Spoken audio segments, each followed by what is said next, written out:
السلام علیکم viewers, video پسند آئے تو لائک کریں، شیئر کریں، سبسکرائب کریں۔ آخرت کی منزلوں میں سے سب سے پہلی منزل قبر ہے، جس میں ہر انسان کو آزمایا جائے گا، اس کا امتحان لیا جائے گا۔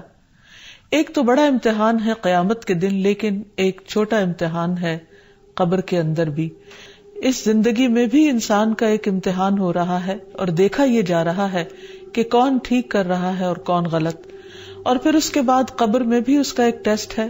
3 اہم سوال اس سے کیے جائیں گے، اور اس میں جو کامیاب ہوگا اسی کے لیے قبر جنت کے ٹکڑوں میں سے ایک ٹکڑا بن جائے گی۔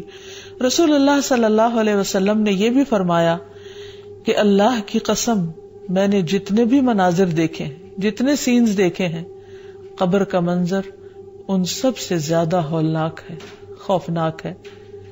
اور ویسے بھی انسان اگر امیجن کرے کہ زمین کے اندر ویرانے میں، قبرستان میں،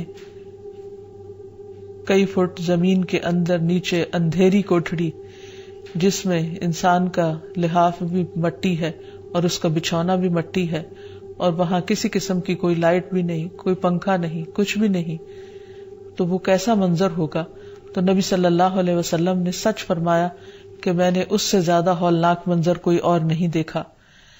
پھر اسی طرح یہ ہے کہ جیسے دنیا میں انسان خوشی اور غم دیکھتا ہے، قبر میں بھی انسان کو یا خوشی ہوتی ہے یا غم ہوتا ہے، اور وہاں کا عذاب بھی برحق ہے اللہ کے نافرمانوں کے لیے، مجرموں کے لیے۔ جہاں تک قبر کے سوال و جواب کا تعلق ہے تو اس کے بارے میں حدیث میں آتا ہے، نبی صلی اللہ علیہ وسلم نے فرمایا کہ جب انسان کو دفن کر کے اس کے ساتھی چلے جاتے ہیں تو ایک فرشتہ جس کے ہاتھ میں گرز ہوتا ہے آ کر اسے اٹھا دیتا ہے اور اس سے محمد صلی اللہ علیہ وسلم کے متعلق پوچھتا ہے۔ ایک دوسری روایت میں آتا ہے کہ وہ پوچھتا ہے، من ربک کا، تمہارا رب کون ہے، ما دینک کا، تمہارا دین کیا ہے، اور پھر وہ نبی صلی اللہ علیہ وسلم کے بارے میں سوال کرتا ہے کہ تم اس آدمی کے متعلق کیا کہتے ہو؟ تو مومن کہتا ہے، اشہد ان لا الہ الا اللہ و اشہد ان محمدًا عبدہ و رسولہ، کہ میں اس بات کی گواہی دیتا ہوں کہ اللہ کے علاوہ کوئی معبود نہیں، اور یہ کہ محمد صلی اللہ علیہ وسلم اس کے بندے ہیں اور رسول ہیں۔ یہ سن کر فرشتہ کہتا ہے کہ تم نے سچ کہا۔ کسی نے پوچھا، یا رسول اللہ صلی اللہ علیہ وسلم، وہ فرشتہ تو ہاتھ میں گرز لے کر جس کے سامنے کھڑا ہوگا اس پر گھبراہٹ طاری ہو جائے گی، یعنی اس کے حال حلیہ دیکھ کر ہی خوف آنے لگے گا۔ تو نبی صلی اللہ علیہ وسلم نے فرمایا، اللہ ایمان والوں کو کلمہ توحید پر ثابت قدم رکھتا ہے، جس کا ذکر سورۃ ابراہیم میں بھی آتا ہے، یثبت اللہ الذین آمنوا بالقول الثابت فی الحیات الدنیا وفی الآخرہ، اللہ قول ثابت کے ذریعے دنیا اور آخرت میں اپنے بندوں کو ثابت قدم رکھتا ہے، یعنی کلمہ طیبہ کے ذریعے۔ یعنی جو شخص سچے دل سے دنیا میں لا الہ الا اللہ کہتا ہے، اللہ سبحانہ وتعالیٰ قبر میں بھی اس کو اللہ تعالیٰ کی وحدانیت کے اقرار کے لیے اس کلمے کو یاد کرا دیں گے، اور انسان کے اوپر وہ وحشت پھر طاری نہیں ہوگی، بلکہ مومن اپنی قبر میں پرسکون ہوگا۔ نبی صلی اللہ علیہ وسلم نے فرمایا، اگر مرنے والا نیک آدمی ہو تو فرشتے اسے اس کی قبر میں اس طرح بٹھاتے ہیں کہ اس پر کوئی خوف اور گھبراہٹ نہیں ہوتی۔ ویسے بھی قرآن مجید میں آتا ہے، الا ان اولیاء اللہ لا خوف علیہم ولا هم یحزنون، خبردار، اللہ کے دوستوں کو نہ کوئی خوف ہے اور نہ غم ہوگا۔ پھر اسی طرح یہ ہے کہ قبر میں ہی انسان کو جنت کا لباس اور خوشبو ملتی ہے۔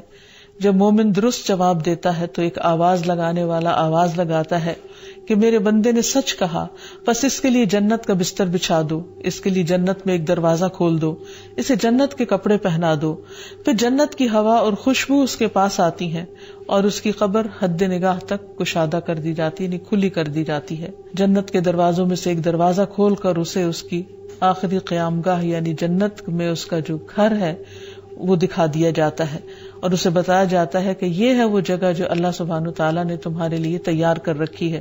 یعنی قیامت کے دن جب تم اٹھو گے اور اپنے حساب کتاب سے فارغ ہوگے تو آخر میں تمہارا مقام یا گھر یہ ہوگا، تو اس سے اس کی خوشی میں اور زیادہ اضافہ ہو جاتا ہے۔ لیکن اس کے برعکس جو شخص اس امتحان میں فیل ہو جاتا ہے، اس کے لیے جہنم کے دروازوں میں سے ایک دروازہ کھول کر اس کو جہنم کا ٹھکانہ دکھا دیا جاتا ہے۔ پھر اسی طرح یہ ہے کہ انسان کی قبر وسیع اور روشن کر دی جاتی ہے. ابو ہریرہ سے روایت ہے کہ رسول اللہ صلی اللہ علیہ وسلم نے فرمایا، مومن شخص اپنی قبر میں سبز باغیچے میں ہوتا ہے تو اس کے لیے اس کی قبر کو 70 ہاتھ کشادہ کر دیا جاتا ہے اور اس کے لیے 14ویں کے چاند کی طرح روشنی کر دی جاتی ہے. یعنی ایک خوبصورت منظر ہوتا ہے جیسے 14ویں رات کو ہوتا ہے، اور اس کا وہاں جتنا بھی قیام ہوگا، یعنی ایسے بندے کا جو قبر کے امتحان میں پاس ہو گیا، وہ بہت ہی سکون اور امن اور خوشی میں اور خوشنما منظر میں اور خوشنما اور بہترین گھر پہ ہوگا.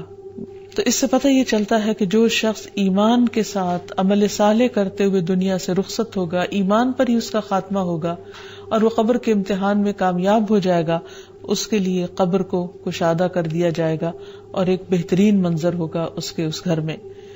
اس کے برعکس قبر میں عذاب بھی ہے. جو شخص قبر کے سوالوں کے جواب نہ دے سکا، اس کی وہاں شامت آئے گی، اس کو مار پڑے گی. نبی صلی اللہ علیہ وسلم نے فرمایا کہ آدمی جب قبر میں رکھا جاتا ہے اور دفن کر کے اس کے لوگ پیٹ موڑ کر رخصت ہوتے ہیں تو وہ ان کے جوتوں کی آواز سنتا ہے. پھر 2 فرشتے آتے ہیں، اسے بٹھاتے ہیں، پوچھتے ہیں اس شخص کے متعلق تمہارا کیا اعتقاد ہے؟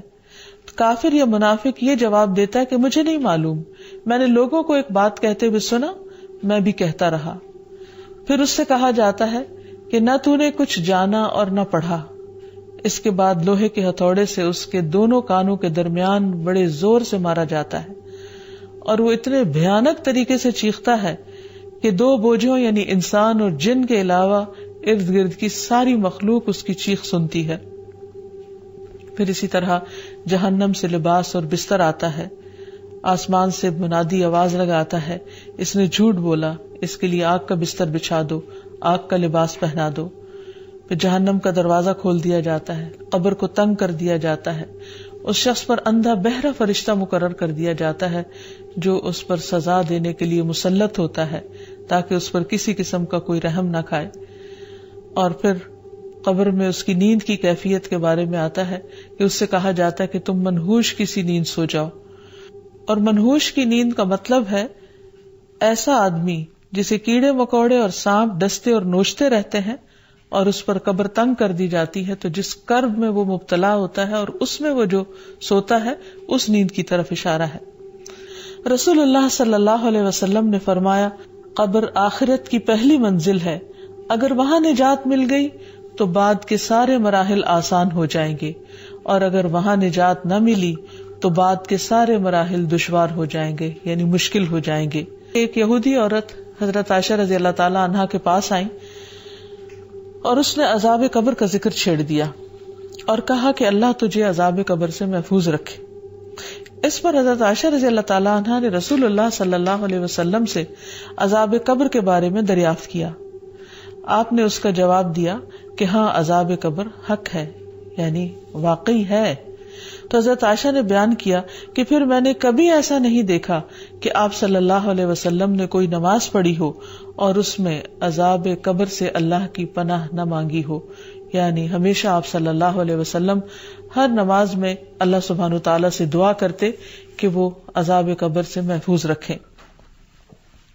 اسی طرح ایک اور موقع پر نبی صلی اللہ علیہ وسلم اپنے صحابہ کے ساتھ بنو نجار کے باغ سے گزر رہے تھے تو اچانک وہ گدھا بدک گیا جس پر آپ سوار تھے، تو قریب تھا کہ وہ آپ کو نیچے گرا دے. تو آپ صلی اللہ علیہ وسلم نے پوچھا کہ یہاں اس جگہ پر کیا ہے؟ تو پتہ چلا کہ یہاں دور جاہلیت کے لوگوں کی قبریں ہیں. تو آپ صلی اللہ علیہ وسلم نے جب پوچھا کہ یہ لوگ کب مرے تو عرض کیا گیا کہ یہ لوگ شرک کی حالت میں مرے تھے. تو آپ نے فرمایا کہ ان لوگوں کو ان کی قبروں میں عذاب ہو رہا ہے. اگر مجھے یہ خیال نہ ہوتا کہ تم لوگ اپنے مردوں کو دفنانا چھوڑ دو گے تو میں تمہیں یہ عذاب اس وقت سنواتا، یعنی اللہ تعالیٰ سے دعا کرتا کہ تمہیں قبر کے عذاب کو سنوا دے جسے میں سن رہا ہوں. پھر آپ صلی اللہ علیہ وسلم ہماری طرف متوجہ ہوئے اور فرمایا، تم لوگ دوزخ کے عذاب سے اللہ کی پناہ مانگو. صحابہ نے عرض کیا، ہم دوزخ کے عذاب سے اللہ کی پناہ مانگتے ہیں. پھر اسی طرح آپ نے فرمایا کہ تم قبر کے عذاب سے اللہ کی پناہ مانگو. تو صحابہ نے عرض کیا، نعوذ باللہ من عذاب القبر، کہ ہم قبر کے عذاب سے اللہ کی پناہ مانگتے ہیں، یعنی اللہ تعالیٰ ہمیں اس سے محفوظ رکھے. سعید بن مسیب کہتے تھے میں نے ابو ہریرہ کے پیچھے ایک بچے پر نماز جنازہ پڑھی جس نے کبھی کوئی گناہ نہ کیا تھا، تو میں نے ان کو یہ کہتے سنا، اللہم اعیذہ من عذاب القبر، اے اللہ اس کو عذاب قبر سے بچا، کیونکہ قبر ہر ایک کو بھیجتی ہے، چاہے کوئی چھوٹا ہو یا بڑا ہو۔ تو اللہ تعالیٰ سے دعا ہے کہ وہ ہم سب کو اس دن کے فتنے سے، یعنی قبر کے فتنے اور عذاب سے محفوظ رکھے۔ السلام علیکم۔ قبر کے بعد کیا ہوتا ہے؟ اسلامی عقیدے کے مطابق قبر کے بعد کے معاملات کو آخر کا حصہ سمجھا جاتا ہے۔ اس مرحلے میں جو کچھ پیش آتا ہے اس کا تعلق ہر فرد کے اعمال اور ایمان سے ہوتا ہے۔ قبر کے بعد کے مرحلے کو اسلامی تعلیمات کی روشنی میں اس طرح سمجھا جا سکتا ہے۔ قبر کی زندگی برزخ۔ قبر میں دفن ہونے کے بعد ایک نئی زندگی کا آغاز ہوتا ہے جسے برزخ کہا جاتا ہے۔ برزخ کا مطلب دو چیزوں کے درمیان حائل پردہ ہے۔ یہ دنیاوی زندگی اور آخرت کے درمیان کا مرحلہ ہے۔ اس دوران روح کی حالت کو اس کے اعمال کی روشنی میں مختلف طریقوں سے محسوس کیا جاتا ہے۔ سوال کا مرحلہ۔ دفن ہونے کے بعد مسلمان عقیدے کے مطابق دو فرشتے جنہیں منکر اور نکیر کہا جاتا ہے آتے ہیں اور مردے سے تین بنیادی سوالات پوچھتے ہیں: تمہارا رب کون ہے؟ تمہارا نبی کون ہے؟ تمہارا دین کیا ہے؟ اگر مرنے والا مسلمان تھا اور نیک اعمال کا حاصل تھا تو وہ صحیح جواب دے گا، اور اگر نہیں تو اس کے لیے مشکل حالات کا آغاز ہو جاتا ہے۔